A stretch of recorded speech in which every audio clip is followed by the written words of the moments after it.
Сыграй мне, музыкант.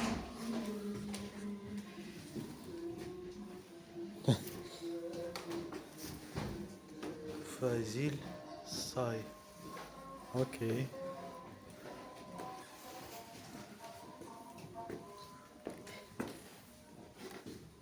Добър ден.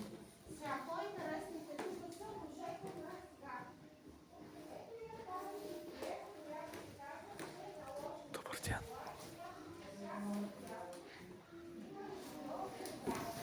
Предполага се, че ви казах, роднина на доведения му баща. Ето е сега законната жена, Латифе Ханум, законната му жена, която живее година и половина.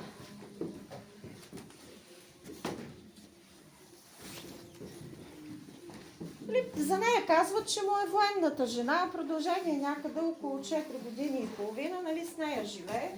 Всичкото обкръжение знае за нея, но никой не смее нищо официално да каже. И историците това казват, че много от тях са знаели истината. Дали имал религиозен брак, предполага се на 90